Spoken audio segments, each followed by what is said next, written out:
Petrol डिझेलच्या वाढत्या दरांनी पुन्हा एकदा सर्वसामान्यांच्या खिशाला मोठी झळ बसली आहे। गेल्या 10 दिवसात सलग चौथ्यांदा इंधन दरवाढ झाल्यामुळे देशभरात महागाईची नवी लाट येण्याची भीती व्यक्त केली जात आहे। 25 मे 2026 रोजी पेट्रोलमध्ये तब्बल ₹2.61 तर डिझेलमध्ये ₹2.71 वाढ करण्यात आली आहे। दिल्लीत पेट्रोलचा दर 102 रुपयांवर गेला आहे, तर मुंबईत पेट्रोल 111 रुपयांच्या पुढे पोहोचला आहे।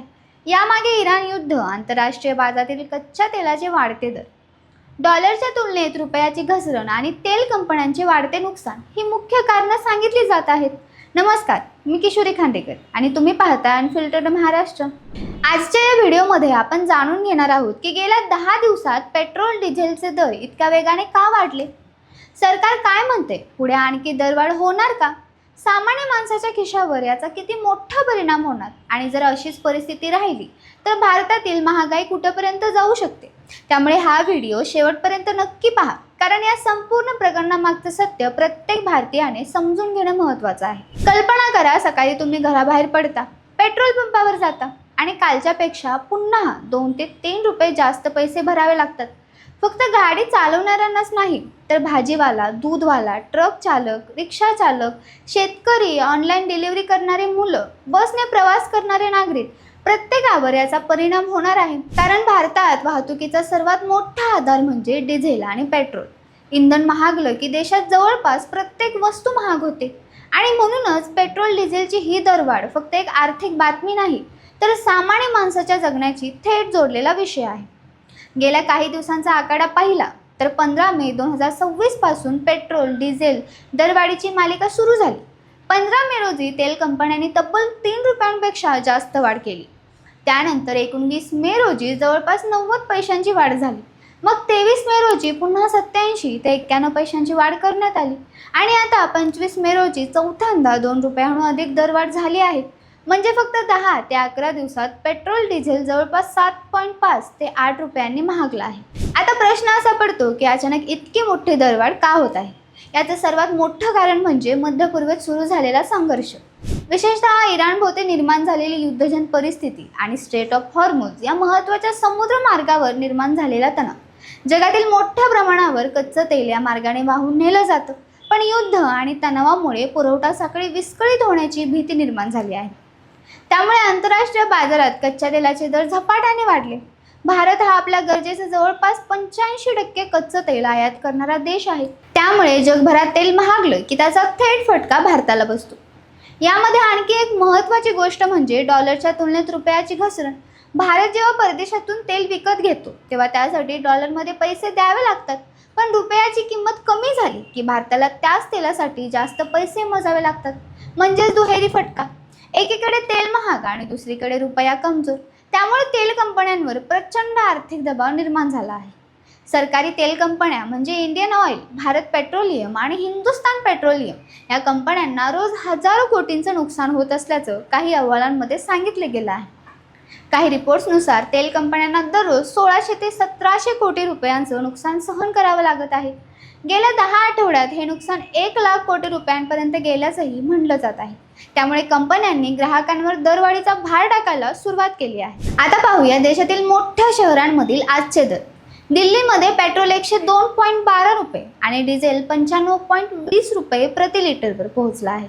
मुंबईमध्ये पेट्रोल 111 रुपयांच्या वर गेला आहे। कोलकात्यात पेट्रोल 113 रुपयांच्या पुढे आहे, तर हैदराबादमध्ये पेट्रोलचा दर 115 रुपयांपर्यंत पोहोचल्याचं सांगितलं जात आहे। चेन्नई, बेंगळुरू आणि इतर शहरांमध्येही इंधनाचे दर विक्रमी रस्त्यावर गेले आहेत। मित्रांनो, आता सर्वात मोठा प्रश्न आहे की याचा सामान्य माणसावर नेमका काय परिणाम होणार? समजा एखाद्या व्यक्तीकडे रोज ऑफिसला जाण्यासाठी बाईक आहे, महिन्याला तो 2500 ते 3000 रुपये पेट्रोलवर खर्च करतो, पण जर पेट्रोल 8 रुपयांनी महागलं तर त्याचा महिन्याचा खर्च शेकडो रुपयांनी वाढेल। आता कल्पना करा, ट्रक चालक, बस सेवा, टॅक्सी, ऑटो रिक्षा किंवा माल वाहतूक करणारे लोक, त्यांचा खर्च हजारोंनी वाढणार आहे आणि हा खर्च शेवटी ग्राहकांकडूनच वसूल केला जातो। म्हणजेच भाजी, दूध, धान्य, फळं, बांधकाम, साहित्य, ऑनलाईन डिलिव्हरी सर्व गोष्टी महाग होऊ शकतात। भारतामध्ये महागाईचा सर्वात मोठा आधार म्हणजे वाहतूक खर्च। डिझेल महागलं की ट्रान्सपोर्ट महागतो, ट्रान्सपोर्ट महागलं की वस्तूंचे दर वाढतात आणि वस्तू महागल्या की सामान्य नागरिकांचं मासिक बजेट कोलमडायला सुरुवात होते. आज आधीच घर भाडं, शाळेची फी, मेडिकल खर्च, EMI, विजेचे बिल, गॅस सिलेंडर सगळं महाग झालं आहे. त्यात आता इंधन दरवाढीमुळे परिस्थिती आणखी कठीण होणार आहे. शेतकऱ्यांवरही याचा मोठा परिणाम होणार आहे, कारण शेतीमध्ये वापरले जाणारे ट्रॅक्टर, पंप, वाहतूक आणि कृषी उपकरणं मोठ्या प्रमाणावर डिझेलवर चालतात. डिझेल महागलं की शेतीचा खर्च वाढतो. शेतीचा खर्च वाढला की अन्नधान्य महाग होतं आणि याचाच परिणाम संपूर्ण अर्थव्यवस्थेवर दिसतो. सरकार मात्र वेगळी भूमिका मांडत आहे. काही सरकारी सूत्रांच्या मते भारत हा इतर अनेक देशांच्या तुलनेत अजूनही कमी प्रभावित देश आहे.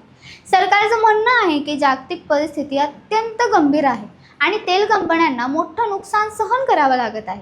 त्यामुळे काही प्रमाणात दरवाढ अपरिहार्य होती. पण विरोधकांनी मात्र सरकारवर जोरदार टीका सुरू केली आहे. विरोधी पक्षांचं म्हणणं आहे की सामान्य माणसाला दिलासा देण्यासाठी सरकारने कर कमी करायला हवे, कारण भारतात पेट्रोल डिझेलच्या किमतीत मोठा हिस्सा हा करांचा असतो.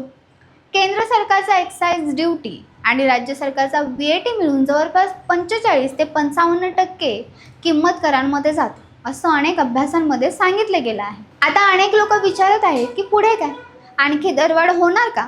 काही अर्थतज्ञांच्या मते जर मध्य पूर्वेतील तणाव कमी झाला नाही आणि कच्च्या तेलाचे दर आणखी वाढले तर भारतात पेट्रोल डिझेल आणखी महाग होऊ शकतं. काही रिपोर्ट्समध्ये तेल कंपन्यांचं नुकसान अजूनही भरून निघालेलं नसल्याचं म्हटलं जात आहे. त्यामुळे पुढील काही दिवसात आणखी वाढ होण्याची शक्यता नाकारता येत नाही. याचा परिणाम फक्त इंधनापुरता मर्यादित राहणार नाही. विमान प्रवास महाग होऊ शकतो. ऑनलाईन फूड डिलिव्हरी चार्ज वाढू शकतात. बस आणि ट्रेन तिकिटांवर परिणाम होऊ शकतो. बांधकाम क्षेत्रात सिमेंट, स्टील आणि वाहतूक खर्च वाढू शकतो. ई-कॉमर्स कंपन्यांचे डिलिव्हरी चार्ज वाढू शकतात. म्हणजेच महागाईची एक मोठी साखळी सुरू होण्याची भीती आता व्यक्त केली जात आहे. सगळ्यात धक्कादायक गोष्ट म्हणजे भारतातील अनेक शहरांमध्ये पेट्रोल आता 110 ते 115 रुपयांच्या वर गेला आहे.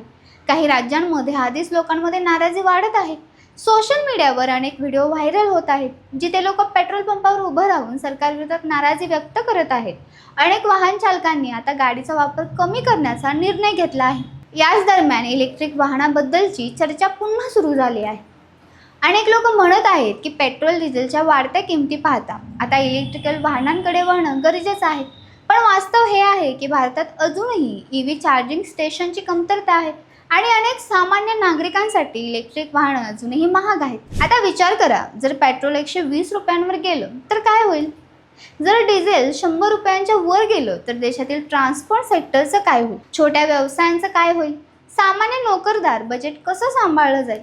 हे प्रश्न आज प्रत्येक भारतीयाच्या मनात आहे. या सगळ्या परिस्थितीत सामान्य माणूस काय करू शकतो? सर्वात पहिली गोष्ट म्हणजे अनावश्यक वाहन वापर कमी करणं. शक्य असेल तिथे कारपूलिंग, सार्वजनिक वाहतूक किंवा बाईक शेअरिंग वापरणं. वाहनाची नियमित सर्व्हिसिंग करून मायलेज वाढवणं, कारण आता प्रत्येक थेंब महत्त्वाचा ठरणार आहे. पेट्रोल डिझेलची ही वाढ फक्त आकड्यांची गोष्ट नाही. हा विषय थेट प्रत्येक घराच्या स्वयंपाकघराशी जोडलेला आहे, कारण इंधन महागलं की संपूर्ण अर्थव्यवस्थेची साखळी हलते. आणि जर जागतिक परिस्थिती सुधारली नाही तर पुढील काही महिने भारतीयांसाठी आर्थिकदृष्ट्या अधिक कठीण ठरू शकतात. पण या सगळ्यात एक प्रश्न कायम आहे, सरकार कर कमी करून नागरिकांना दिलासा देणार का, की पुढील काही दिवसात आणखी एक दरवाढ पाहायला मिळणार? आणि जर परिस्थिती आणखी गंभीर झाली तर भारतात महागाईचा स्फोट होणार का? याच उत्तराची वाट आज संपूर्ण देश पाहत आहे. जर तुम्हालाही वाटत असेल की वाढती महागाई सामान्य माणसांसाठी मोठं संकट बनत चालली आहे तर हा व्हिडिओ जास्तीत जास्त लोकांपर्यंत शेअर करा, कारण प्रत्येक नागरिकाला या परिस्थितीचं खरं कारण समजणं आवश्यक आहे. आणि अशाच महत्त्वाच्या, सखोल आणि सत्य माहितींसाठी चॅनलला सबस्क्राईब करायला विसरू नका. पुढच्या व्हिडिओमध्ये भेटूया एक नव्या आणि मोठ्या विषयासह. धन्यवाद.